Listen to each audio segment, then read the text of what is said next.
बच्चों, आज के इस वीडियो में आपका बहुत बहुत स्वागत है। मैंने महाभारत शुरू किया है और जिसमें पहला पार्ट महाभारत की कथा को संक्षेप में आपको बता चुके हैं। बहुत सारी किताबों में वो आमुख होगा और पहला पार्ट होगा, कुछ दूसरा देवव्रत जिसको मैंने दूसरा पार्ट लिखा उसमें किसी में एक हो सकता है। तो संक्षेप में मैंने पूरी महाभारत की कथा को आपको बता दिया है। अब क्रमवार तरीके से चल रही हूँ। देवव्रत यानी भीष्म के जीवन की जो कहानी है, वास्तव में मुख्य कथा वहीं से शुरू होती है, अर्थात राजा शांतनु से, जिसके जीवन की घटनाओं से ये कहानी शुरू हुई है। तो वहीं से मैं आपको बता रही हूँ, क्योंकि ये बाल महाभारत है तो इसमें जरूरी घटनाएं ही बताई गई हैं। पूरा महाभारत के कुछ अंश हो सकता है छूट जाए, लेकिन मुख्य कहानी पूरी आई है। तो मैं प्रारंभ करती हूँ। गंगा एक सुंदर युवती का रूप धारण किए नदी के तट पर खड़ी थी। उनके सौंदर्य और नव यौवन ने राजा शांतनु को मोह लिया। गंगा बोली, राजा, आपकी पत्नी होना मुझे स्वीकार है, पर इससे पहले आपको मेरी शर्त माननी होगी। क्या आप मानेंगे? राजा ने कहा, अवश्य। राजा शांतनु ने गंगा की सारी शर्तें मान ली और वचन दिया कि वह उनका पूर्ण रूप से पालन करेंगे। समय पाकर गंगा ने शांतनु के कई तेजस्वी पुत्र हुए। गंगा से कई तेजस्वी पुत्र हुए, परंतु गंगा ने उनको जीने नहीं दिया। बच्चे के पैदा होते ही वह उसे नदी में बहती हुई धारा में फेंक देती थी और फिर हंसती मुस्कराती राजा शांतनु के महल में आ जाती थी।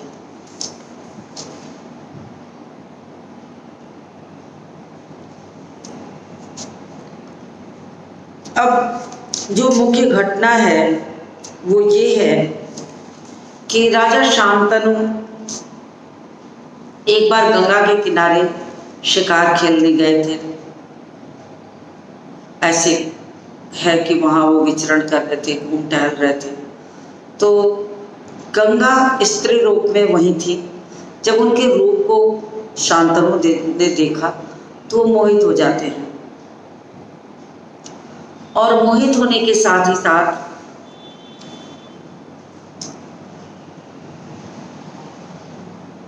उन्होंने प्रस्ताव रख दिया उनके साथ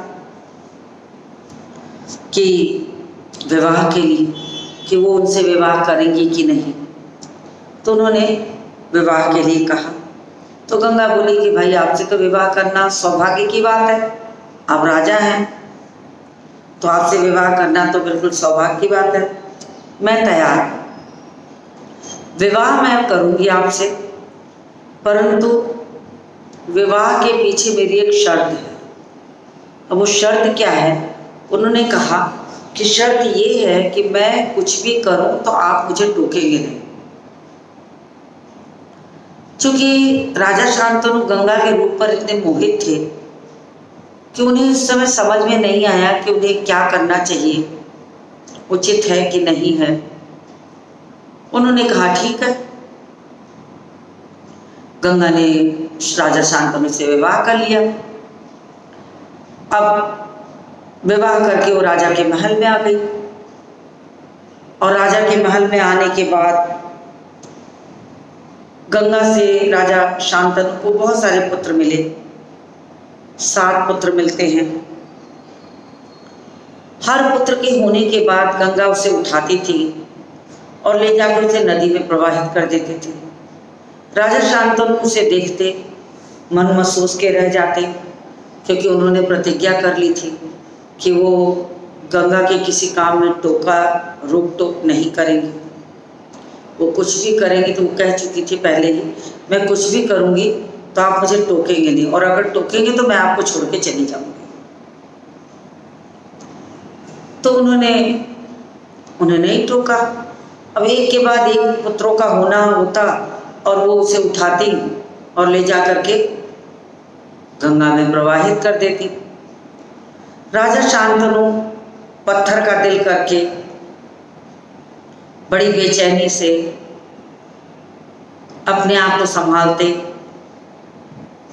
अगले पुत्र की प्रतीक्षा में रह जाते। ऐसे ही करते करते, हर पुत्र की प्रतीक्षा करते करते 7 पुत्रों को लगातार गंगा ने उठाया और नदी में प्रवाहित कर दिया। अब जब नदी में प्रवाहित कर दिया तो उन्हें ये लगा कि अब वो अपने आप को नहीं रोक पाएंगे। अब वो अपने आप को नहीं रोक पाएंगे तो उन्होंने, जब 8वें पुत्र का जन्म हुआ, उन्होंने ये शर्त रखी थी कि अगर आप मुझे टोकेंगे तो मैं आपको छोड़ के चली जाऊंगी। तो जिस दिन भी आप मुझे टोक देंगे मैं उसी दिन आपको छोड़ के चली जाऊंगी।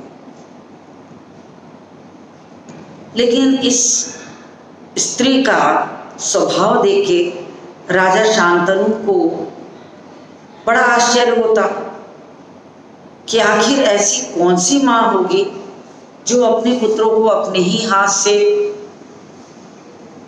गंगा में प्रवाहित कर दे और फिर हंसती मुस्कुराती महल में लौट आए। अंत में उनसे नहीं रहा गया तो उन्होंने एक दिन गंगा को टोक ही दिया। अज्ञात स्त्री के इस व्यवहार से राजा शांतनु चकित रह जाते हैं। उन्हें समझ में नहीं आता कि वो क्या उत्तर दें। उनके आश्चर्य और शोक का पारावार न था। शोक का मतलब होता दुख।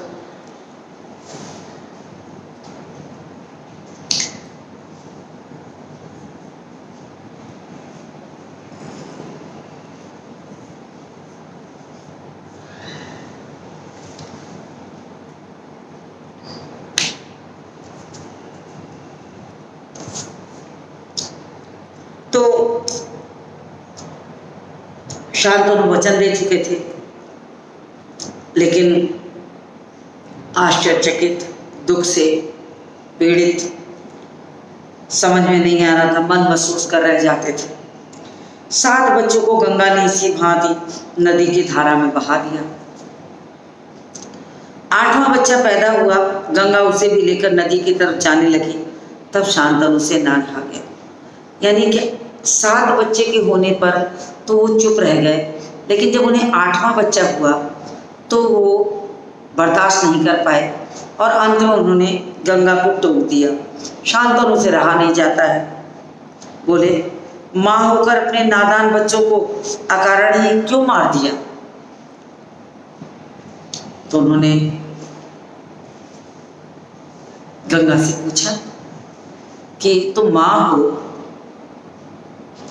ऐसी क्या बात थी कि तुमने अकारण बच्चों को मार दिया? क्या कष्ट था तुमको? यह घृणित व्यवहार तुम्हें शोभा नहीं देता। उन्होंने कहा कि ये तो घृणा योग्य व्यवहार है। घृणित व्यवहार कि तुम्हारा जो कर्म है, तुम्हारा जो व्यवहार है, उस व्यवहार को देखा जाए तो ये व्यवहार तो घृणा के योग्य है। तुम माँ हो और खुद अपने हाथों से अपने बच्चों को मार रही हो।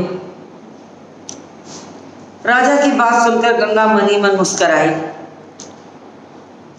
क्योंकि उनको तो जाना था, उन्होंने तो वचन लिया था कि जिस दिन भी आप मुझे टोकेंगे मैं आपको छोड़कर चली जाऊंगी।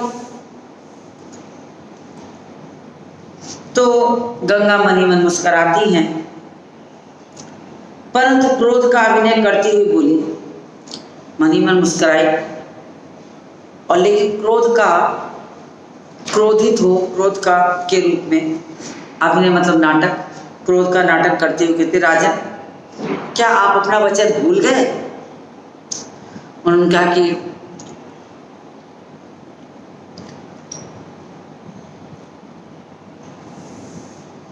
कि आप बताइए कि क्या आप अपना वचन भूल गए हैं? आपने तो वचन दिया था कि आप मुझे नहीं टोकेंगे, और अगर टोकेंगे तो मैं आपको छोड़ के चली जाऊंगी, तो आप अपना वचन भूल गए हैं। मालूम होता है कि आपको पुत्र से ही मतलब है, मुझसे नहीं। अंत में गंगा ने कहा कि मुझे ऐसा लग रहा है कि आपको सिर्फ पुत्र मोह है, मैं आपके लिए कोई महत्वपूर्ण वस्तु नहीं हूं, कोई स्थान मेरा नहीं है, तो आपका मेरे से कोई मतलब नहीं है, आपको मेरी परवाह नहीं है, पर शर्त के अनुसार मैं अब नहीं ठहर सकती। उन्होंने कहा कि हमारी और आपके बीच में विवाह की यही शर्त थी कि जिस दिन आप मुझे टोकेंगे मैं आपको छोड़ के चली जाऊंगी। तो उन्होंने कहा कि अब तो शर्त यही हुई कि आपने मुझे टोक दिया, तो मैं अब आपको छोड़कर जा रही हूँ। हाँ, आपके इस पुत्र को मैं नदी में फेंकूंगी नहीं। 8वें पुत्र को उन्होंने कहा कि मैं नदी में नहीं फेंकूंगी, मैं इसे ले जा रही हूँ और पालूंगी, जब ये बड़ा हो जाएगा तो मैं इसे आपको दूंगी।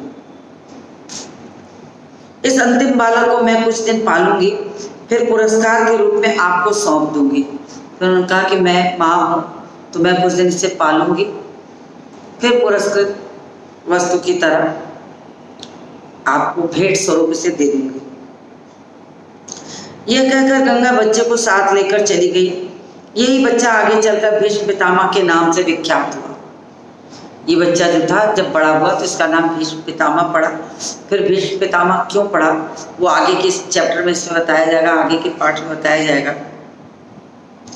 लेकिन अभी ये गंगा पुत्र है, अभी इनका जन्म के समय इनको गंगा पुत्र के नाम से जाना जा सकता है, इसीलिए भीष्म पितामह को गंगा पुत्र के नाम से भी संबोधित किया जाता था। गंगा के चले जाने के बाद राजा शांतनु का मन विरक्त हो गया। अब राजा शांतनु गंगा के जाने का दुख तो उन्हें था, अफसोस भी बहुत था, लेकिन क्या करते। लगातार एक के बाद एक 7 बच्चों को जो स्त्री बिना कुछ बोले नदी में प्रवाहित कर दे, तो माँ का तो दिल नरम होता है, फिर भी वो ऐसी कठोरता, तो बाप भी कितना कठोर बना रहेगा। अंत में राजा से नहीं रहा गया तो उन्होंने टोक दिए। टोकने का परिणाम हुआ कि गंगा उन्हें छोड़ के चली गई। उनका मन राजकाज में लगता नहीं था, सारे संसार से उनका उखड़ा हुआ मन था, राजकाज में उन्हें अच्छा नहीं लगता था। एक दिन राजा शिकार खेलते खेलते गंगा के तट पर चले गए तो देखा गंगा के किनारे एक सुंदर और गठीला युवक गंगा की बहती हुई धारा पर बाण चला रहा है। मन बहुत उचट गया था। फिर उन्होंने देखा कि गंगा के किनारे शिकार को गए तो देखिए एक 17-18 साल का एक युवक है।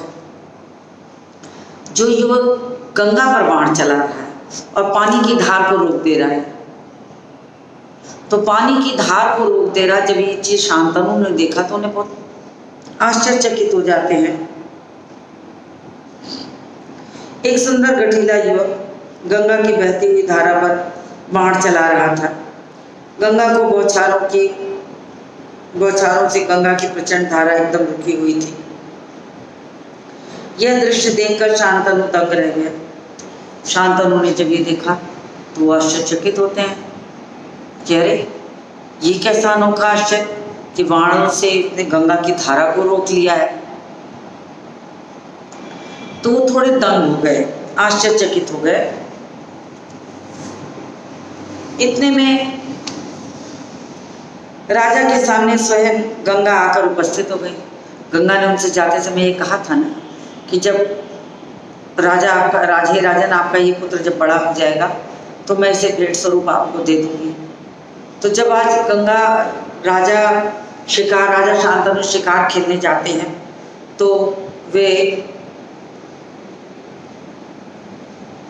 वहीं पर वो युवक रहता है जो गंगा पुत्र देवव्रत कह सकते हैं, भीष्म कह सकते हैं, वहीं पर रहते हैं। तो अचानक गंगा भी प्रकट होती है और गंगा प्रकट होकर के कहती हैं कि बता देती हैं कि राजा शांतनु को कि यही आपका 8वां पुत्र है। इतने में राजा के सामने स्वयं गंगा आकर उपस्थित हो गई। गंगा ने युवक को अपने पास बुलाया और राजा से बोली, राजन राजन पहचाना मुझे और इस युवक को? तो उन्होंने पूछा कि क्या आप मुझे पहचान पाए, मैं कौन हूँ और ये युवक कौन है? तो उन्होंने बताया कि मैं गंगा हूँ और ये हमारा 8वां पुत्र है जो जिसको कि मैं लेके चली गई थी। यही आपका और मेरा 8वां पुत्र है देवव्रत। महर्षि वशिष्ठ ने इसे शिक्षा दी है। शास्त्र ज्ञान में शुक्राचार्य और रण कौशल में परशुराम भी इसका मुकाबला कर सकते हैं, नहीं कर सकते। तो कहने का मतलब कि इसमें जितने भी गुण हैं वो महान योद्धाओं से आए हैं। महर्षि वशिष्ठ ने इसे शिक्षा दी है, शुक्राचार्य से शास्त्र ज्ञान प्राप्त किया है, परशुराम से रण कौशल प्राप्त हुआ है। यह जितना कुशल योद्धा है उतना ही चतुर राजनीतिज्ञ भी है।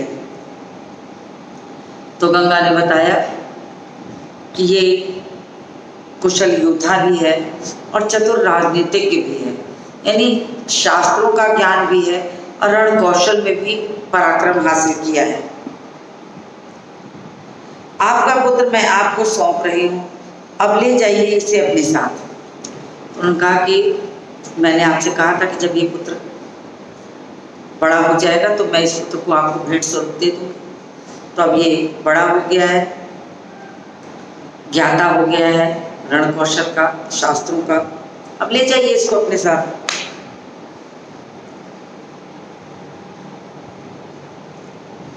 यह जितना कुशल योद्धा है उतना ही चतुर राजनीतिज्ञ भी। आपका पुत्र मैं आपको सौंप रही हूँ, अब ले जाइए इसे अपने साथ।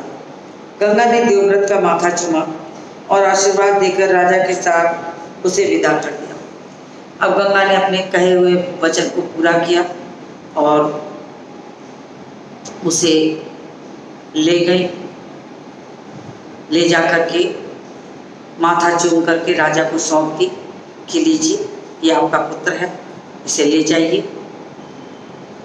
और इसकी देखभाल की जिम्मेदारी आपकी है। तो इस तरीक़ा से गंगा पुत्र यानी जो उन्होंने नाम रखा था देवव्रत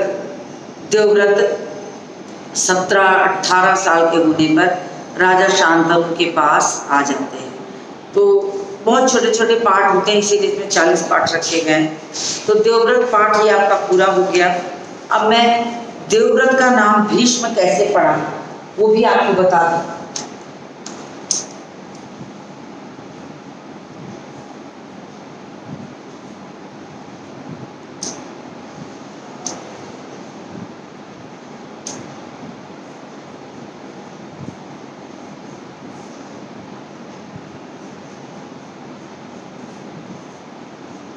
छोटे छोटे पाठ हैं, इसलिए मुझे एक साथ दोनों पाठों को लेना पड़ सकता है, कहीं एक ही हो सकता है। तो और ये दोनों कहानी तो एक दूसरे से जुड़ती हुई हैं, तो अगर मैं ये दोनों एक साथ पढ़ूंगी तो आपको और अच्छे से समझ में आएगा। अब गंगा ने अपने पुत्र देवव्रत को राजा शांतनु को सौंप दिया और राजा शांतनु से लेकर महल में चले आए। अब तेजस्वी पुत्र को पाकर राजा बहुत खुश थे। राजा शांतनु बहुत प्रसन्न हुए, नगर को लौटे, देवव्रत राजकुमार के पद पर सुशोभित करने लगे। और देवव्रत को तो गंगा ने पहले ही कहा था कि ये बहुत बड़े राजनीतिज्ञ हैं, तो उसे लेकर वो राजकुमार युवराज के पद पर उन्हें बिठा दिया और राजकाज देखने की जिम्मेदारी। 4 वर्ष और बीत गए। अब ऐसे करते करते 4 वर्ष और व्यतीत हो गए। एक दिन राजा शांतनु यमुना के तट की ओर घूमने गए तो वहाँ अप्सरा से सुंदर एक तरुणी दिखाई दी। तरुणी का नाम सत्यवती था। और बहुत दिनों के बाद, फिर 4 वर्ष के बाद राजा शांतनु एक बार यमुना तट पे फिर गए। फिर वहाँ पर एक स्त्री उन्होंने देखा जो बहुत सुंदर थी। अब उसको भी देखकर राजा शांतनु का मन मोहित हो गया। तो राजाओं में ये प्रचलन था, तो उसे देखकर बहुत मोहित हो गए। और फिर और उस तरुणी स्त्री का नाम सत्यवती था। गंगा के चले जाने से राजा वैसे भी बहुत दुखी रहते थे, तो उस स्त्री को देखकर उन्होंने अपनी विवाह की इच्छा जाहिर की। गंगा के वियोग के कारण राजा के मन में जो विराग छाया हुआ था वह इस तरुणी को देखते ही विलीन हो गया। गंगा के जाने का दुख कम हो सकता था अगर ये तरुणी उनके जीवन में आ जाती तो उन्हें थोड़ा सा अच्छा लगता। उस सुंदरी को अपनी पत्नी बनाने की इच्छा उनके मन में बलवती हो उठी, तो उन्होंने सोचा कि क्यों न इससे विवाह किया जाए। उन्होंने सत्यवती से प्रेम याचना की। सत्यवती बोली। सत्यवती से उन्होंने अपने प्रेम प्रस्ताव को रखा, तो सत्यवती ने कह दिया कि मेरे पिता मल्लाहों के सरदार हैं, पहले उनकी अनुमति ले लीजिए, फिर मैं आपकी पत्नी बनने को तैयार हूँ। उन्होंने कहा कि आपसे विवाह करने के लिए मैं तैयार हूँ, लेकिन सबसे पहले आप मेरे पिता से आज्ञा तो लीजिए। पिता से आज्ञा ले लीजिए तो मैं आपके साथ विवाह करने को तैयार हूँ। तो उन्होंने राजा शांतनु ने जब अपनी इच्छा उन पर प्रकट की तो केवटराज ने कहा आपको मुझे एक वचन देना पड़ेगा। अब राजा शांतनु को देखिए कि जब वो मल्लाराज केवटराज के पास गए और सत्यवती का हाथ मांगने, तो उन्होंने भी एक शर्त रख दी। गंगा ने विवाह किया तो एक शर्त रख दी, और सत्यवती के पिता मल्लाराज ने केवटराज ने भी एक शर्त रख दी। अब वो शर्त बहुत भयानक थी। तो वो शर्त क्या थी, देखिए आगे क्या कहा है। केवटराज ने कहा आपको मुझे एक वचन देना पड़ेगा। राजा ने कहा जो मांगोगे दूंगा, यदि वह मेरे लिए अनुचित ना हो। तो उन्होंने कहा कि अगर मेरे लिए अनुचित नहीं है तो मैं उससे तुम्हें अवश्य दूंगा। केवटराज बोले आपके बाद हस्तिनापुर राज के सिंहासन पर मेरी लड़की का पुत्र बैठेगा, इस बात का आप मुझे वचन दे सकते हैं। उन्होंने कहा कि मैं अपनी पुत्री का विवाह आपसे तभी कर सकता हूँ जब आपके बाद राजा होने की प्रक्रिया में मेरी बेटी का पुत्र बैठे, और वो हो नहीं सकता था क्योंकि गंगा पुत्र बड़े थे और पहले से थे और युवराज बनाए जा चुके थे। तो ऐसी स्थिति में गंगा पुत्र को हटा करके सत्यवती के पुत्रों को, जो कि काफी छोटे होते, उनसे 18-20 साल 24 साल छोटे, तो उनको कैसे बैठाया जा सकता। तो उन्होंने ये कहा कि आपके बाद मेरी बेटी के पुत्र जो है वही राजा बनेंगे। केवटराज की शर्त सुनकर शांतनु को थोड़ा बुरा लगा, उचित नहीं लगा।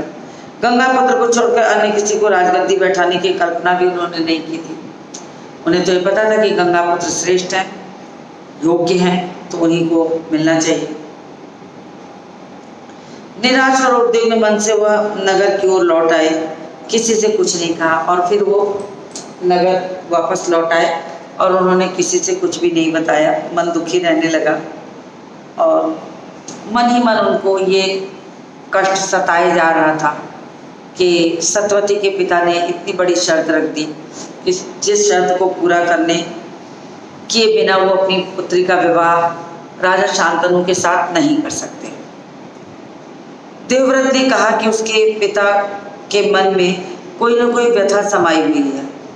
अब देवव्रत ने जब देखा राजा शांतनु बहुत उदास रहने लगते हैं और कोई तकलीफ है जो उनको अंदर ही अंदर खाई जा रही है, तो उनकी समझ में नहीं आता कि आखिर क्या बात है कि पिताजी इतने दुखी और मुरझाई अवस्था में रहते हैं, कोई न कोई व्यथा समाई हुई है। एक दिन राजा शांतनु से पूछा कि पिताजी संसार का कोई भी सुख ऐसा नहीं जो आपको प्राप्त ना हो, फिर भी इधर कुछ दिनों से आप दुखी दिखाई दे रहे हैं, आपको किस बात की चिंता है। तो देवव्रत ने एक दिन पूछ ही लिया कि पिताजी बताइए कि आपको क्या हुआ है, कि आखिर आप इतने दुखी क्यों रहते हैं, कौन सा कष्ट आपके जीवन में है जिसको कि आप दूर नहीं कर पा रहे हैं और दुखी हैं। तो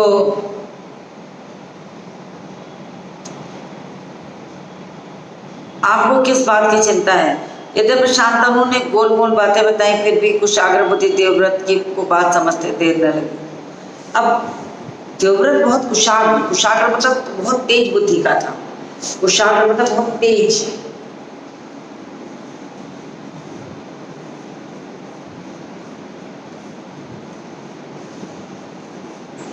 बहुत तेज बुद्धि का था, तो उसको तो समझते देर नहीं लगी कि जरूर ऐसी ही बात है, पिताजी संकोचवश नहीं कह पा रहे हैं।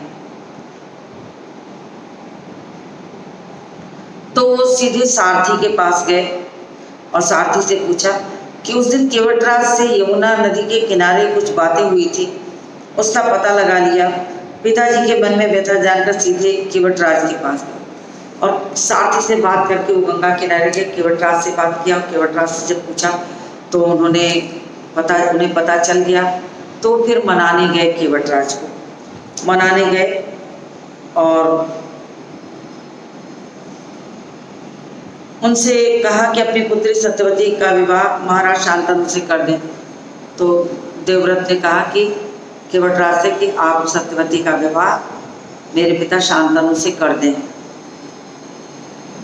केवटराज ने वही शर्त दोहराई जो उन्होंने शांतनु के सामने रखी थी। फिर उन्होंने वही कहा कि जो उचित था वही बताया कि भाई विवाह तो मैं कर दूंगा, लेकिन पिता के बाद तुमको गद्दी नहीं मिलेगी, देवव्रत को गद्दी नहीं मिलेगी। जब भी गद्दी मिलेगी तो सत्यवती के बेटों को मिलेगी। देवव्रत ने कहा यदि तुम्हारी आपत्ति का कारण यही है तो मैं वचन देता हूँ। अब देवव्रत तो बहुत हिम्मती थे, तो उन्होंने कहा कि अगर यही विवाह न करने का यही सबसे बड़ा कारण है कि मैं राजगद्दी पर न बैठूं, सत्यवती के पुत्र बैठे, तो चलो मैंने वचन दिया तुम्हें कि मैं राजगद्दी पर नहीं बैठूंगा, तो सत्यवती के पुत्र ही वचन बैठेंगे।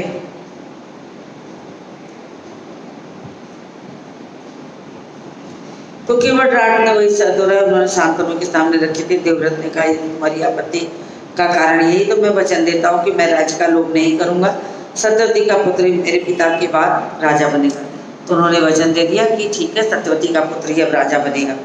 केवटराज इससे संतुष्ट न हुए। फिर मल्लाराज ने फिर नहीं माना। उन्होंने कहा ठीक है भाई, आप नहीं बैठोगे, आपके पास सत्यवती का पुत्र, लेकिन आपके पुत्र हुए अगर वो लड़ाई कर दी इस बात को लेकर के कि मैं ज्येष्ठ पुत्र का पुत्र हूँ तो मुझे राजगद्दी चाहिए, तब क्या होगा? तो आपके संतान में से कोई ऐसा कर सकता हो? मल्लाराज ने कहा आप जैसे वीर का पुत्र भी तो वीर ही होगा, बहुत संभव हो तो वह मेरे नाती के राज्य को छीनने का प्रयास करे, और उसके लिए आपके पास क्या उत्तर है? तो उन्होंने कहा कि हो सकता है कि मैं न मान जाऊं, लेकिन केवटराज ने कहा हो सकता है आपके पुत्र न माने, आपके पुत्र न माने, हो सकता है आपके पुत्र इस बात के लिए न तैयार हो कि आपके बाद आपके पुत्र राजगद्दी पर न बैठने पाए। तो उन्होंने और बड़ी आश्वासन देके उनका कि अगर वो राज छीनना चाहे, लड़ाई करना चाहे तो हक तो उनका बनता है, तो उन्हें मिलना चाहिए। तो उन्होंने ये भी बात समझाई। केवटराज का प्रश्न अप्रत्याशित था। अब केवटराज के प्रश्न के लिए देवव्रत बिल्कुल तैयार नहीं था। इस बात की उसने कल्पना भी नहीं की थी कि मल्लाराज इतनी दूर की सोच सकता है। उसे संतुष्ट करने का अर्थ तो यही था कि देवव्रत भविष्य में का बलिदान कर दे। अब केवटराज को संतुष्ट करने का मतलब यह था कि जीवन भर वो विवाह न करे, अविवाहित रहे, लेकिन पिता को खुश करना है तो उन्हें मानना ही पड़ेगा। तो देवव्रत जरा विचलित हुए, जरा सा सुने और लेकिन विचलित नहीं हुए। गंभीर से उन्होंने कहा कि मैं जीवन भर विवाह नहीं करूंगा, आजन्म ब्रह्मचारी रहूंगा, मेरे संतान न होगी। अब तो तुम संतुष्ट हो। जब मल्लाराज नहीं मानते हैं तो उन्होंने कहा कि तुम सत्यवती का विवाह राजा शांतनु से करने को तैयार हो जाओ। अगर तुम्हें इस बात का डर है कि मैं नहीं अगर राजगद्दी लूँगा तो मेरे पुत्र राजगद्दी चाहेंगे, तो मैं तुम्हें वचन देता हूँ कि मैं जीवन भर विवाह नहीं करूँगा, तो पुत्र होने का प्रश्न नहीं उठता है और फिर राजगद्दी का प्रश्न नहीं है। तो उन्होंने कठोर ऐसी प्रतिज्ञा ले ली।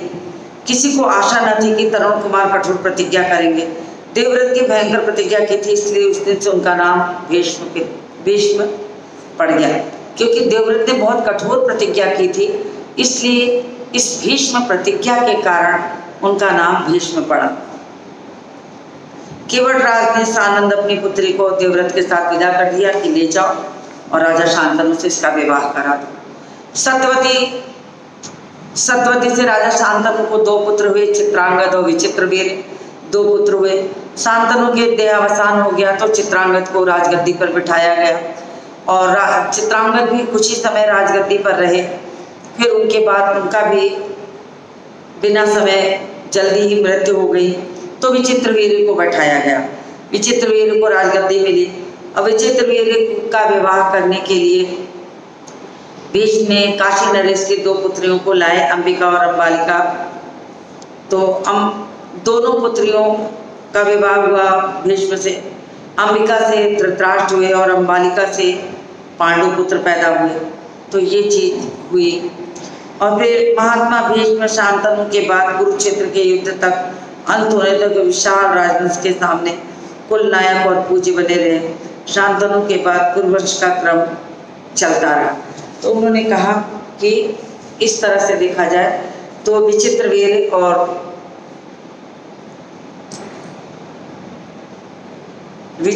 और चित्रांगद, तो चित्रांगद के बनने के बाद विचित्रवीर की 2 विवाह हुआ, अंबिका और अंबालिका।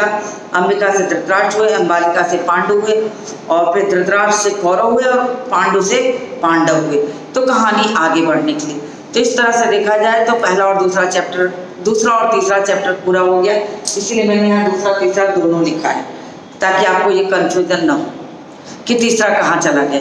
तो इस नाते से मैंने तीसरा पढ़ा दिया और आगे की कहानी को अगले वीडियो में लेके मिलूंगी। तो आज के इस वीडियो को यहाँ समाप्त करती हूँ और मिलती हूँ आपसे अगले वीडियो में।